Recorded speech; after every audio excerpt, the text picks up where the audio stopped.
yang saya hormati Bapak Ibu Guru, tenaga pendidik yang masih sampai siang ini tetap semangat mendampingi Ibu. Saya ucapkan terima kasih atas kemauan Bapak Ibu. Ini Ibu. Tepuk jari satu, saya di sini untuk menyatu. Tepuk jari dua, ayo kita saling bersua. Tepuk jari tiga, tersenyum hatiku lega. Tepuk jari empat, ayo kita tetap semangat. Tepuk jari lima, ayo belajar bersama-sama. Tepuk jari lima, demi siswa bagi bersama. Kita tetap. Ya, selanjutnya Bapak Ibu, di sini saya akan membahas tentang disiplin positif gitu ke pemahaman dan menerapkan budaya positif. Di sini disiplin itu apa ya Bapak Ibu ya? Coba kita renungkan bersama-sama ya. Apa yang ada di pikiran kita kira-kira sama nggak ya dengan pemikiran saya sebelum mengikuti kegiatan CIP?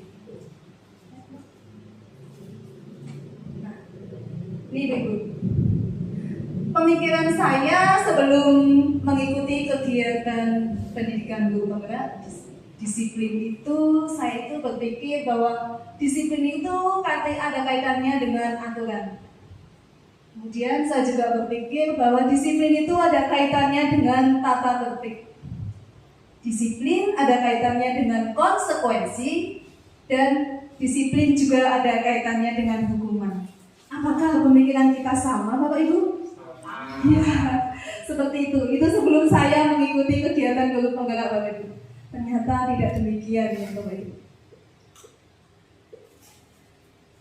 Nah, kalau dahulu saya hanya mengenal kata disiplin.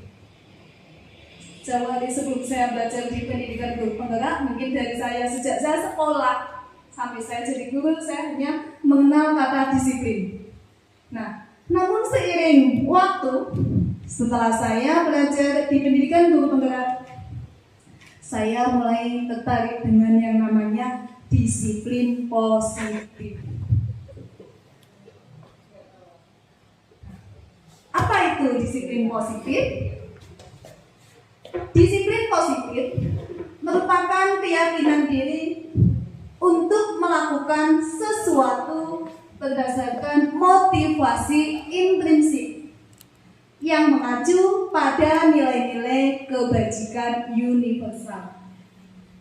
Tujuannya untuk menumbuhkan kesadaran serta memberdayakan peserta didik tanpa memberi imbalan. Jadi tidak boleh memberi imbalan, reward itu tidak boleh di Bapak Ibu.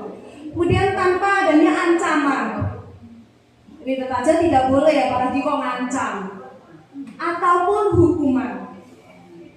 Nah, disiplin positif itu mengacu pada disiplin diri yang memiliki tanggung jawab terhadap apa yang dilakukannya berdasarkan nilai yang diyakini untuk melakukan kebaikan atas perbuatannya.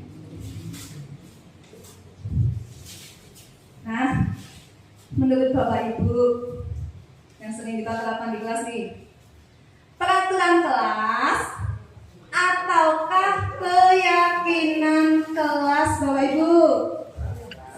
Peraturan, itu sama berarti dengan saya. Dulu saya juga kalau ditanya peraturan kelas atau keyakinan pada saat awal masuk di pendidikan guru penggerak, peraturan kelas atau keyakinan kelas, saya jawab peraturan kelas. Sebut dewe bantu salah ya. Tapi tidak apa-apa Ibu, yang namanya belajar pasti ada kesalahannya ya. Salah itu bukan terus menjadikan kita lemah, jadi itu dimanfaatkan kita untuk belajar. Nah, dan inilah yang lebih tepat ya Ibu ya, yang Bapak Ibu ya, yang lebih tepat adalah keyakinan kelas. Nah, sekarang yang saya tanyakan kembali Bapak Ibu. Mengapa? Kok bukan peraturan kelas? Kalau sejak dulu kita belajar, kita masih sekolah, sampai kita jadi guru pun kita sering mengatakan peraturan kelas. Kenapa sih kok keyakinan kelas?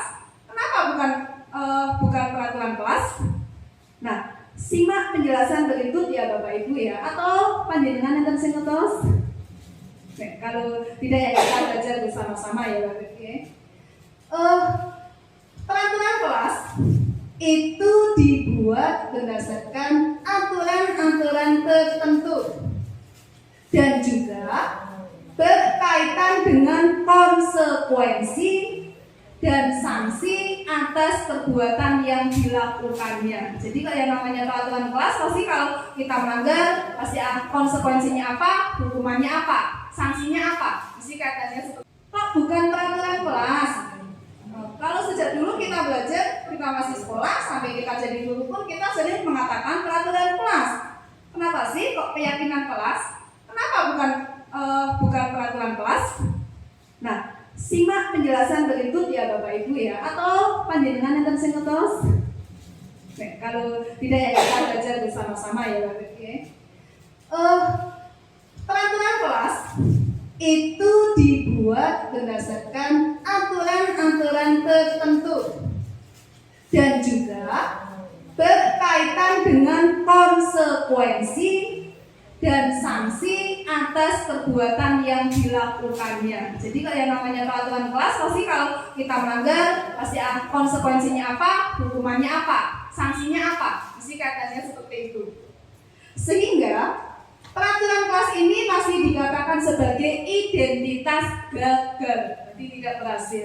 Berarti selama ini pendidikan kita itu gagal, Bapak Ibu. Nah, maka di sini CGP calon guru penggerak untuk menerapkan bersama-sama mengajak Bapak Ibu semuanya selaku pemangku pendidikan, marilah kita bersama-sama untuk melakukan perubahan. Kenapa Bapak? Karena belum ada kesadaran yang timbul dari siswa untuk melakukan kebajikan. Jadi tidak ada yang timbul secara intrinsik, tidak ada motivasi dari diri siswa.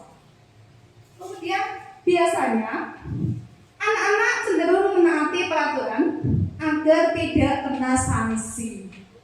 Jadi bukan karena keinginan sendiri saya ingin melaksanakan ini supaya saya lebih tanggung jawab, saya lebih mandiri, itu tidak. Karena dia tidak ingin mendapatkan sanksi, atau agar mereka mendapatkan reward maupun pujian semata. Kalau saya seperti ini pasti begitu senang, saya akan dipuji-puji atau saya akan mendapatkan hadiah. Nah itu biasanya juga dulu saya sering berharap seperti itu Ibu. Kemudian bukan karena kesadaran diri untuk menghargai diri atau untuk menghargai orang lain dalam melakukan sesuatu. Ini yang kaitannya dengan peraturan kelas. Coba kita tengok yang keyakinan kelas. Oke, nah ini Bapak Ibu. Sedangkan keyakinan kelas itu dibuat bersama-sama siswa. Jadi kalau kita membuat keyakinan kelas, kita buat bersama-sama dengan siswa. Bukan terus awake dhewe selaku guru udah harus ikuti guru seperti ini, keyakinan gini, tidak boleh. Kita buat bersama-sama dengan siswa. Guru beserta siswa meyakininya.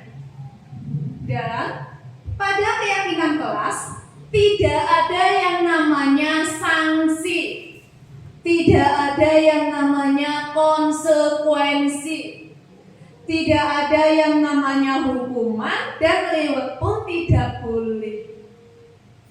Nah, keyakinan kelas dinyatakan sebagai identitas berhasil. Karena apa?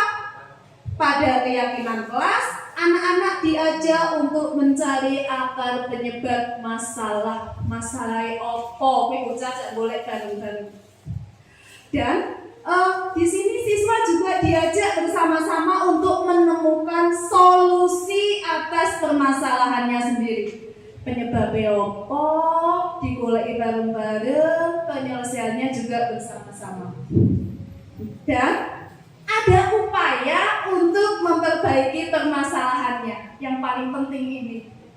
Jadi ada upayanya, dia mau melakukan perbaikan. Sehingga endingnya terbentuk nilai-nilai yang mengarah pada kebajikan dan disiplin positif. Jadi kalau dulu hanya disiplin, kalau sekarang di paradigma baru ini adalah disiplin positif. Oke.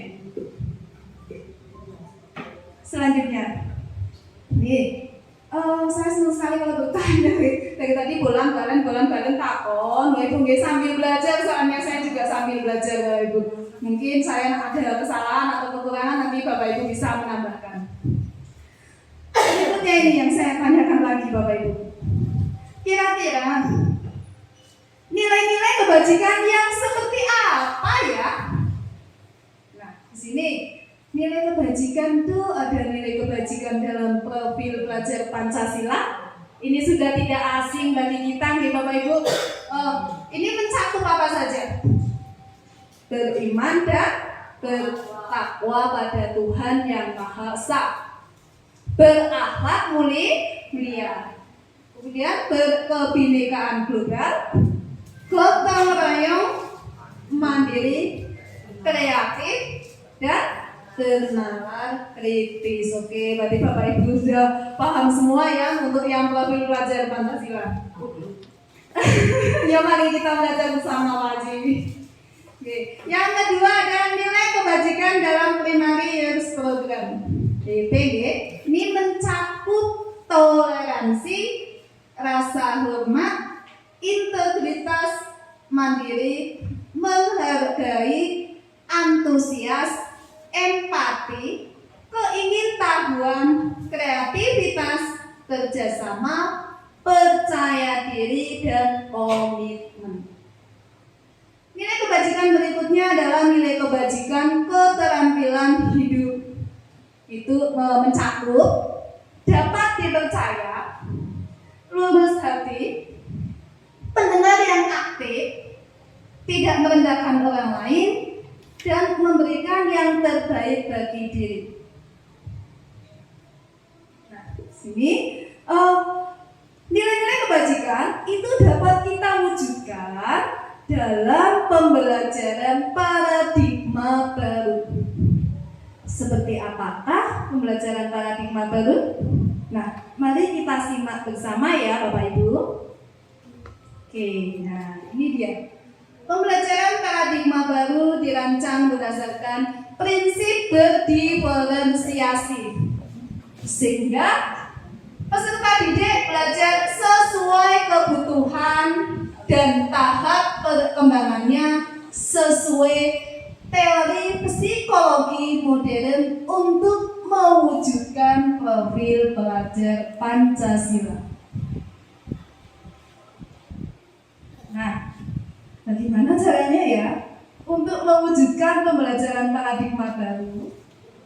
Itu diperlukan atau dibutuhkan adanya posisi kontrol yang ideal dari Bapak Ibu Guru. Nah, kira-kira di sini dari kelima posisi kontrol ini, posisi mana yang paling ideal ya menurut Bapak Ibu? Ini ada yang pertama, posisi sebagai penghukum. Yang kedua, posisi sebagai pembuat merasa bersalah. Yang ketiga, sebagai teman. Yang keempat, sebagai pemantau. Yang kelima, sebagai manajer. Kira-kira mana yang paling ideal ya dari kelima itu? Ayo kita sama-sama Bapak Ibu. Nah, di sini saya mengajak panjenengan sedaya semuanya coba sambil mengingat kembali ke masa lampau ya Bapak Ibu. Kira-kira posisi kontrol apa yang selama ini kita ambil dan kita perankan? Yang mana ya? Apakah sama dengan saya atau yang lainnya? Monggo nanti sambil kita menyimak. Yang kemarin saya itu ambil posisi yang apa ya? Oke, ini dia. Yang posisi penghukum. Apakah Bapak Ibu mengambil peran yang ini? Coba sambil kita bayangkan ke masa lampau Bapak Ibu. Seandainya iya pun tidak apa-apa Bapak Ibu, yang penting kita ada perubahan. Inilah gunanya kita belajar bersama. Yang sebagai penghukum ini Bapak Ibu, ini biasanya guru ini akan menghardik, kemudian menunjuk-nunjuk, menyakiti, menyindir, dan bernada tinggi.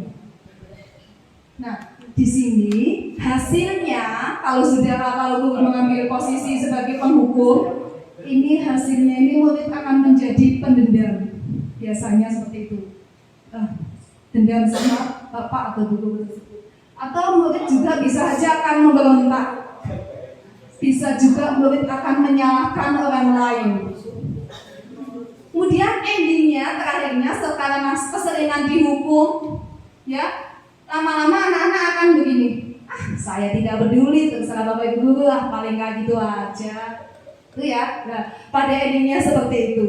Jadi yang posisi kontrol sebagai penghukum itu juga dulu saya pernah mengalaminya waktu saya masih jadi siswa kelas 2 Ibu, dan itu sampai saat ini masih mengenang sekali, tidak bisa lepas. Saat itu saya sakit, jadi tidak masuk sekolah selama beberapa minggu. Ketika saya berangkat, Bu Guru sedang ada kegiatan keterampilan, saat itu membuat kata yang klik dengan menggunakan kertas. Sampai sekarang pun saya trauma Bapak Ibu. Coba sih Bu mencoba membuat kata dengan melipat, saya juga sampai sekarang saya kalau melipat kertas pasti yang lainnya, tidak kata Ibu. Itu juga yang penghukum itu juga bisa menimbulkan trauma yang berkepanjangan. Di situ saat itu saya bilang, Bu Guru, ini cara buatnya gimana ya? Lah kamu itu gimana sih? Sudah dikasih tahu, kemarin udah dijelaskan, makanya nggak teke. Nah, makan. Saya mau bilang, Bu, saya kan kemarin tidak masuk. Bu Gurunya sudah jalan ke sana. Akhirnya mau tidak mau ya Bu, karena yang namanya siswa kan mesti nganut. Kon gawe, kon lipat, ya carane kertas ini menjadi dikodok supaya jadi kata, ketika dipencet bisa meloncat. Saat itu pikiran seperti ini, oh saya jenenge kata kan meloncat ya. Berarti kalau saya membuat kertas yang saya buat ini bisa meloncat, berarti ini saya sudah berhasil membuat kata. Karena saya tidak tahu bagaimana cara melipatnya, saya remet Bu. Niki pengalaman saya juga begitu Bu. Saya juga masih tersakiti sampai sekarang. Tapi saya tidak dendam. Kalau sih katanya kan, pendendam, saya tidak dendam Bu. Hanya saya jadi trauma yang panjang bagi saya. Saya remet. Terus teman-teman, ayo anak-anak dikumpulkan. Mereka semua semangat mengumpulkan. Saya juga pede. Karena apa? Kata kertas yang saya remet tadi ketika saya loncat jatuh ke bawah. Berarti kan ini sudah jadi kata menurut saya. Saya pede. Teman-teman maju ke depan. Ini Bu Guru saya juga maju, tak kasihkan. Apa yang saya dapat saat itu Bapak Ibu? Saya tidak dapat ucapan terima kasih, bagus kamu bisa melaksanakan tugas. Enggak, saya, dia kamu maju depan. Ini bocah ngeweng. Dikasih tugas tidak selesaikan malah bobol Pak Bu. Saya suruh maju depan. Apa yang saya disuruh melakukan apa? Saya suruh pegang telinga, tangannya pegang telinga, dua-duanya ini Bu. Saya pegang telinga, yang tangan kanan pegang telinga kanan, tangan kiri pegang telinga kiri. Katanya kamu jadi kelinci. Kaki saya disuruh angkat satu Bapak Ibu. Ya, yang lain anak-anak silakan istirahat. Saya di dalam kelas sampai Bu Guru nyuruh saya istirahat, teman saya sudah selesai jajan, saya masih seperti ini Bapak Ibu. Terus terang saya saat itu saya tidak berani, juga nggak bilang sama orang tua saya takut karena biasanya kalau dulu melakukan kesalahan kasih weng-weng seperti itu, malah nanti saya dapat tambahan. Jadi saya diam saja. Nah itu menjadi trauma yang berkepanjangan ketika kita memposisikan, mengambil posisi kontrol sebagai penghukum. Kasihan anak-anak kita Bapak Ibu, jangan sampai ya. Berikutnya, posisi kontrol pembuat merasa bersalah. Di sini guru akan menunjukkan kekecewaan yang mendalam. Berceramah panjang lebar, golek alasan, pokoknya ben kulite kosone sing salah kulite gurune sing bener. Hasilnya apa? Di sini murid akan merasa dirinya sangat buruk. Kemudian akan menyangkal bisa. Kemudian juga dia juga bisa menjadi siswa yang berbohong.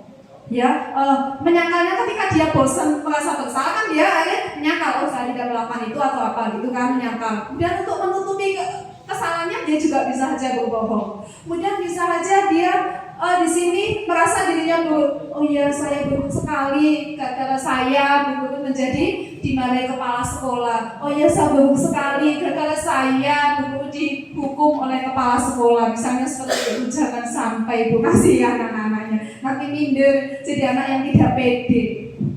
Kemudian di sini murid akan berkata, maafkan saya bu, karena dia merasa bersalah. Maafkan saya bu, padahal belum tentu itu adalah kesalahan dari si siswa. Karena ada nih bapak ibu sudah nih bu ada selesai.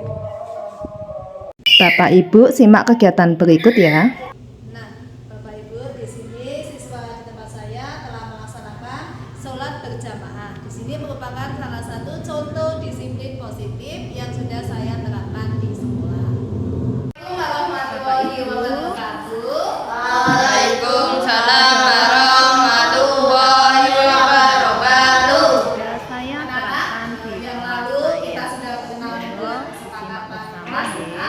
Nah, kali ini Ibu akan mengajak kalian untuk membuat kesepakatan kelas lagi ya.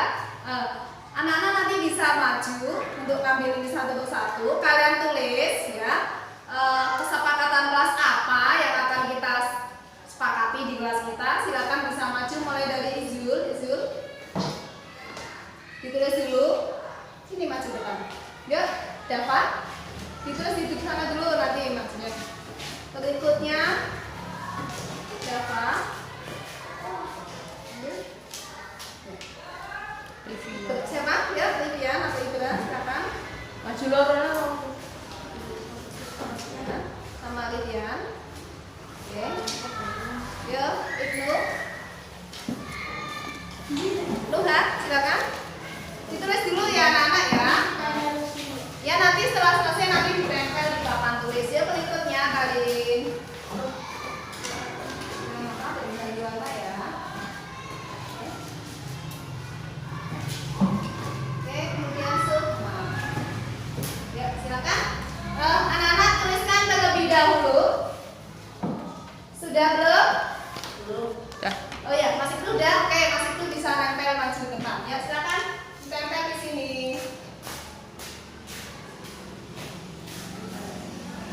Oke, yuk apa? Ya, yuk berikutnya, yuk silakan. Yuk tidak apa-apa, kalau berdua juga tidak apa-apa. Yuk. Oke, tempel. Ya, boleh. Yuk, tempelkan. Ya. Gimana? Oh, kamu kebalik. Tulis dulu, kebalik. Ya. Apa? Terus kembali Mas Bapak. Ini Bang. Ya, ya.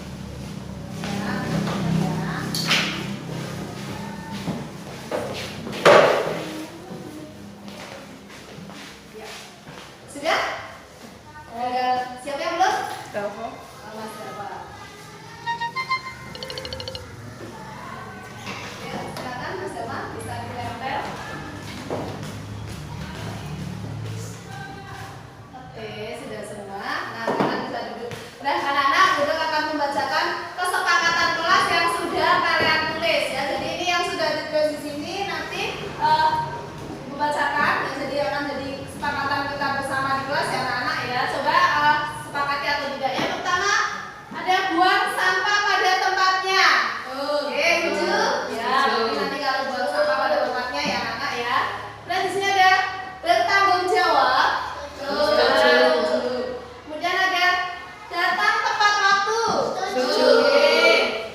Tiket kelas sesuai jadwal. Setuju.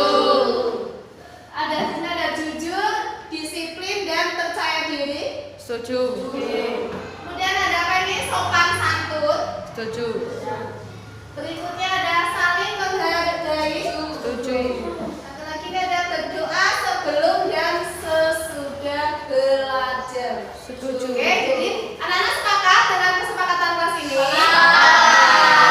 Mari kita terapkan hari ini dan sampai beberapa kali ke depan ya anak-anak ya. Nanti ya tidak sampai lulus. Nanti kita buat kesepakatan kelas lagi.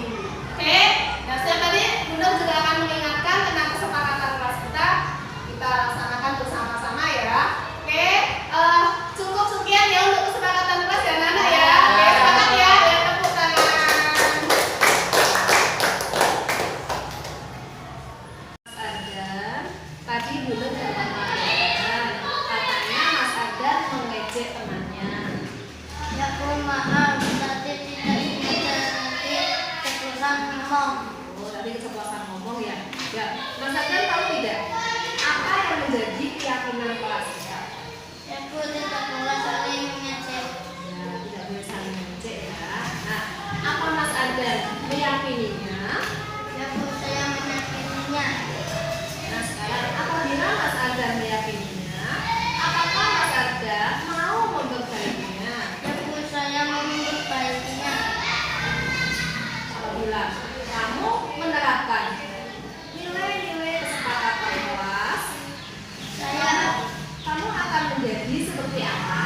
Saya akan menjadi orang yang dapat menghormati orang lain. Maaf ya Bu. Bagus ya.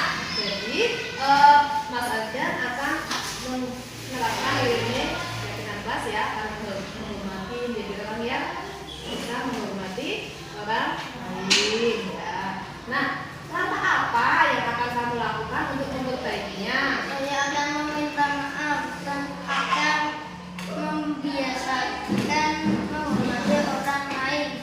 Oke, bagus. Terima kasih. Biasakan saling menghormati ya. Berarti mulai sekarang tidak boleh mengejek temannya. Jelas? Benar ya? Oke. Dari sini tadi nanti minta maaf sama Kak Sijil ya. Oke. Kemudian silakan bisa duduk kelas. Nah, di sini sebagai teman, ini biasanya guru membuat alasan untuk murid-muridnya, membuat murid senyaman-nyamannya. Menurut guru tersebut, kenapa dia melakukan hal tersebut? Dia ini beranggapan kalau siswa tersebut kita anggap sebagai teman, kita buat senyaman-nyamannya, maka siswa akan melakukan semua kegiatan dengan baik. Sebenarnya tidak, Bapak Ibu. Dengan murid dianggap sebagai teman tadi, maka kadang murid akan lebih menyepelekan. Paling guru nanti maklum, nggak apa-apa, kalian seperti itu. Nah, di sini hasilnya Ibu. Kalau guru memposisikan murid sebagai teman, maka hasilnya adalah murid akan ketergantungan. Karena ketika dia tidak bisa mengerjakan sesuatu atau dia melakukan kesalahan, maka guru kata, nggak apa-apa, nggak masalah, nanti ibu bantu atau bagaimana. Jadi dia akan ketergantungan. Juga siswa itu akan menyepelekan. Karena berasumsi apa? Pasti kalau saya berbuat salah, maka akan dimaklumi oleh Bapak Ibu guru. Kalau saya tidak bisa mengerjakan sesuatu, pasti Bapak Ibu guru akan membantu. Jadi ada yang menghandle dari belakang. Jadi dia lama-lama akan menyepelekan. Di sini murid berkata, saya pikir Bapak atau Ibu teman saya, makanya saya santai dong buat tugas sejadinya. Ya, kan seperti itu. Sebelumnya kita lanjut yang posisi teman sebagai pemantau. Untuk posisi teman sebagai posisi guru sebagai pemantau, di sini posisi guru sebagai pemantau, guru akan menghitung, mengukur berdasarkan aturan dan konsekuensi. Dia melakukan kesalahan apa, dihitung berapa kali, diukur berdasarkan aturan atau konsekuensinya. Nah, hasilnya murid akan melakukan sesuatu atau menyesuaikan apabila diawasi. Nah, kalau saya seperti ini aman, tidak ada Bapak Ibu guru, jadi bisa ngeweng, kan gitu. Nah, kalau dipantau kan, jadi dia hasilnya itu malah dia akan melakukan sesuatu atau menyesuaikan apabila diawasi. Manakala tidak diawasi, dia akan bertindak PDW, seenaknya saja. Ya. Nah, di luar pengawasan murid akan bertindak sesuka hati. Itu ya. Di sini kemudian murid berkata, saya akan dapat berapa bintang ya kalau melakukan hal tersebut. Kan biasanya ada, kalau kamu bisa menyelesaikan dengan waktu yang cepat, kamu akan dapat saya edukasi berapa bintang, atau akan edukasi apa, hadiah apa, seperti itu. Jadi pemikiran murid itu tidak dia ingin melakukan sesuatu atas keinginan sendiri, itu tidak. Dia merasa dia, aku kan dapat berapa bintang dulu kalau saya selesai lebih dulu, misalnya. Ya. Dan jika sudah melakukan hal tersebut, saya akan mendapatkan apa ya? Nah, yang diharapkan adalah hadiah atau berupa reward.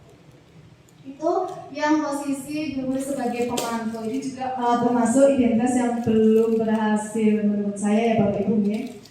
Berikutnya posisi sebagai manajer. Nah, ini yang diharapkan nantinya bisa diterapkan oleh para pemangku pendidikan di Indonesia. Di sini adalah posisi sebagai manajer. Di sini guru akan mengajukan pertanyaan-pertanyaan untuk mencari penyebab masalah dan bersama-sama mencari jalan keluar atau solusi. Hasilnya juga bagus Bapak Ibu. Hasilnya adalah akan menguatkan watak atau karakter siswa. Di sini siswa akan bisa bertanggung jawab, bisa mandiri, ya, menyadari kesalahannya dan mau melakukan perbaikan atas keinginannya sendiri. Dia bisa menghargai diri sendiri maupun orang lain. Nah, di sini maka murid berkata, Bu, asumsi murid seperti ini bagus sekali. Bagaimana caranya agar saya bisa memperbaiki keadaan ini ya? Bagaimana caranya agar saya bisa memperbaiki kesalahan yang pernah saya lakukan ya?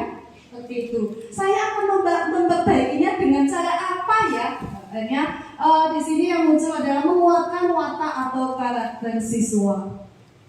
Monggo Bapak Ibu, sebagai pemangku pendidikan, saya selaku guru penggerak, saya juga tertarik dengan yang ini. Monggo lah kita bersama-sama mengambil alih posisi kita sebagai manajer. Nah dulu saya pernah sebagai penghukum, ya udah ada yang lalu sudah berlalu, kita lakukan yang lebih baik lagi. Nah, mari Bapak Ibu sama-sama menilai posisi kontrol berikut. Kira-kira ini masuk sebagai apa? Ada beberapa contoh ini. Nanti kita sama-sama. Mungkin kalau Bapak Ibu dari tadi sudah memahami ini posisinya apa, nanti Bapak Ibu bisa menjawab. Silahkan. Nah ini posisi kontrol apakah aku? Adi sudah datang terlambat. Salah pula pakai warna sepatunya. Ya sudah sana, lari ke lapangan 2 kali putaran.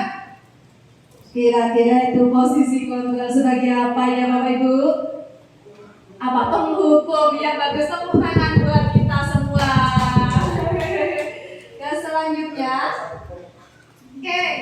Nah ini Bu, posisi kontrol apakah aku?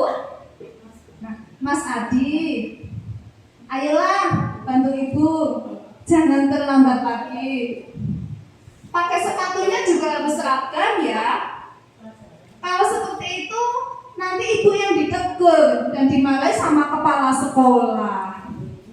Kira-kira posisi kontrol apakah ini? Saya ini sebagai apa ya Bapak Ibu? Coba di sini ada nanti kalau kamu seperti itu, nanti ibu akan ditegur dan dimarahi oleh kepala sekolah. Jadi kalau ada siswa yang terlambat, apa coba? Mas Adi, iya ngomongnya memang halus. Mas Adi, ayolah bantu ibu. Jangan terlambat lagi. Pakai sepatunya juga harus seragam ya. Kalau seperti itu, nanti ibu yang ditegur dan dimarahi sama kepala sekolah ya. Sebagai apa kan Bapak Ibu? Sebagai pembuat merasa bersalah. Ya, karena apa? Karena si Adi tidak pakai sepatu yang seragam dengan teman yang lainnya, gara-gara si Adi datang terlambat, akhirnya guru yang dimarahi oleh kepala sekolah. Jadi di situ si Adi merasa bersalah. Aduh, guru gue dihukum kayak gitu, ditegur itu semua gara-gara saya. Maaf ya Bu, biasanya seperti itu. Karena dia diposisikan sebagai pembuat merasa bersalah. Berikutnya, posisi kontrol Kak, posisi kontrol apakah aku? Di sini, Mas Adi, masih terlambat lagi ya? Warna sepatunya juga beda nih dengan temannya. Ya sudah, untuk kali ini nggak apa-apa deh, ibu maklumi aja lah. Tapi besok berusaha datang tepat waktu ya, samain warna sepatunya agar sama dengan yang lainnya, oke?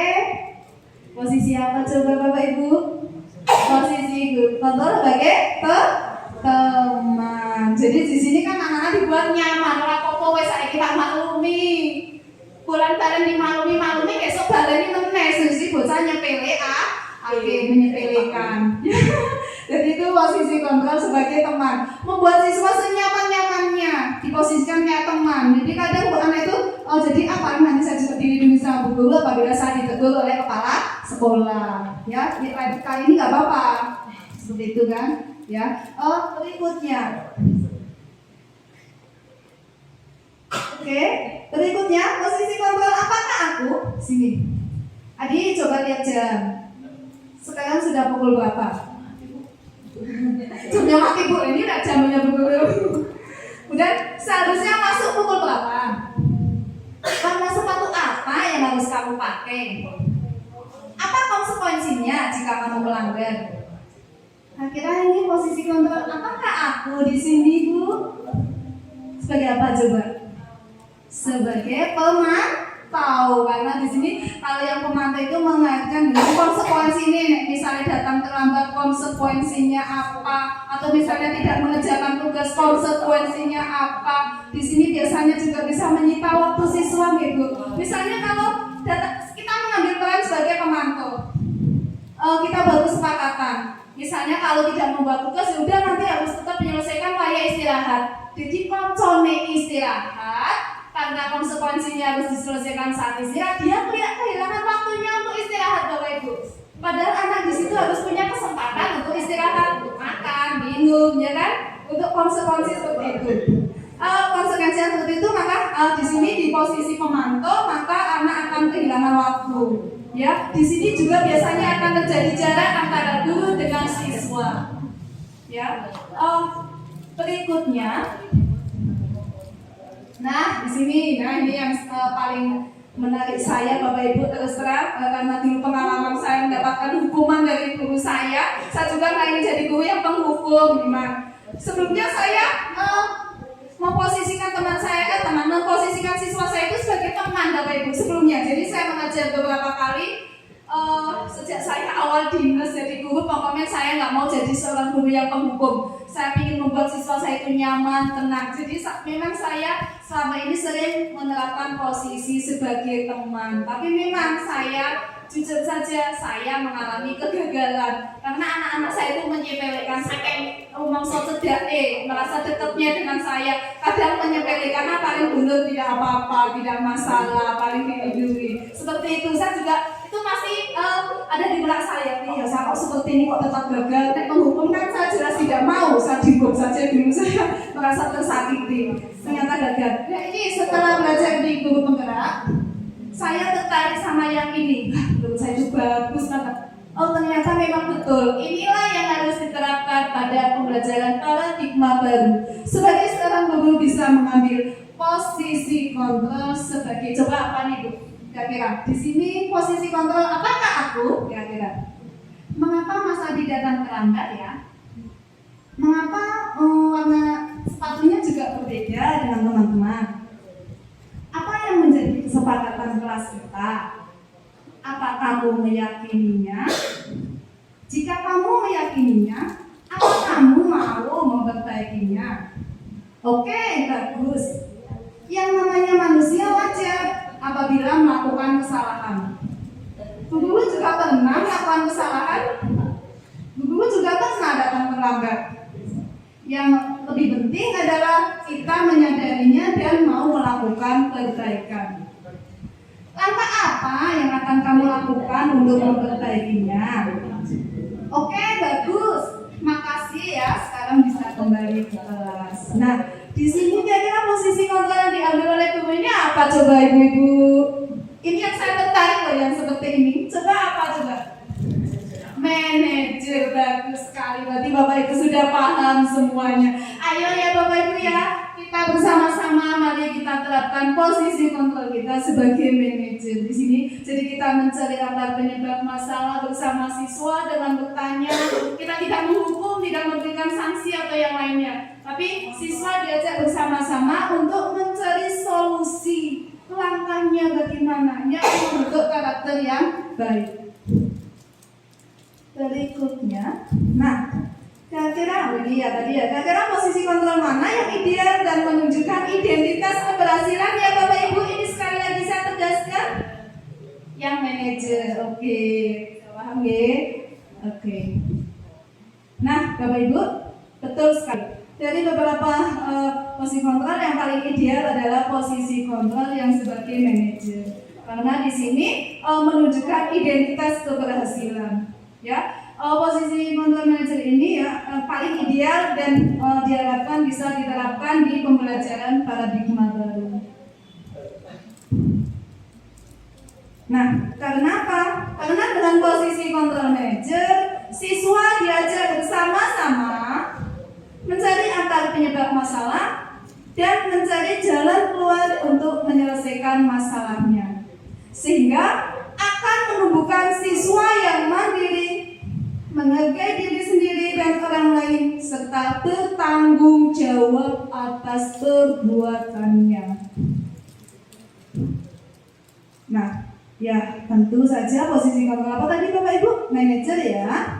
Dan kita juga perlu tahu mengapa anak-anak melakukan sesuatu. Jadi kalau kita mengambil peran itu, kita harus tahu apa sih yang menjadi penyebabnya anak-anak melakukan sesuatu atau melakukan kesalahan atau apa sih ada alasannya dan ada tujuannya. Itu sebagai guru itu harus tahu Bapak Ibu.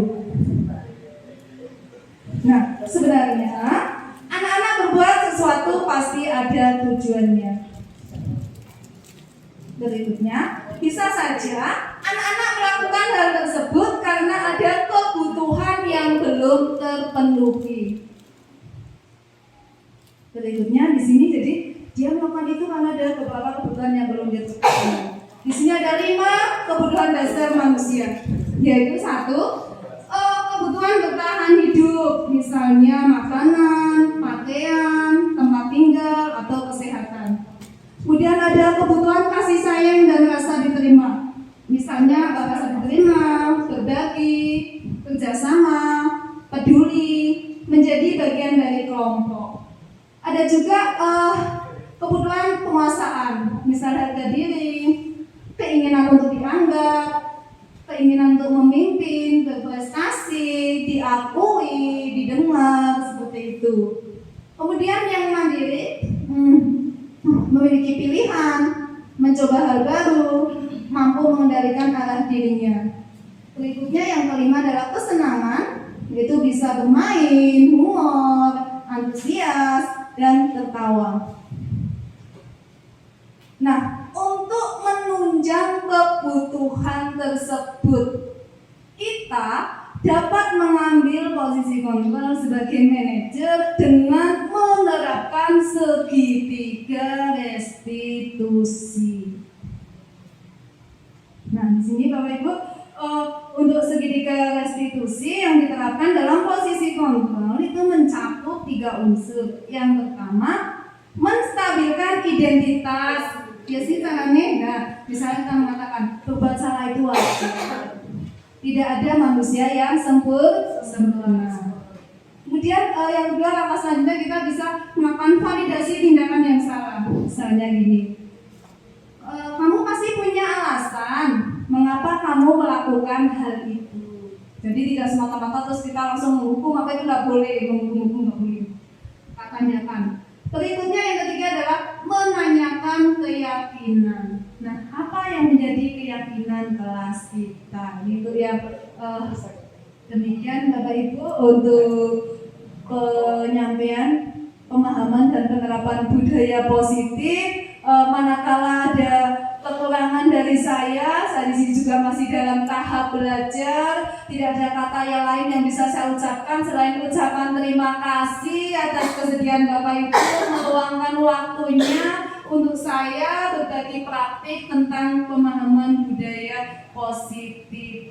Mudah-mudahan dari materi yang saya sampaikan ini semoga aja bisa bermanfaat bagi kita semua dan benar-benar bisa kita terapkan di sekolah kita. Nanti nggih Bapak Ibu, untuk akhir kata dari saya cukup sekian. Wassalamualaikum warahmatullahi wabarakatuh. Tepuk tangan buat kita semua. Terima kasih.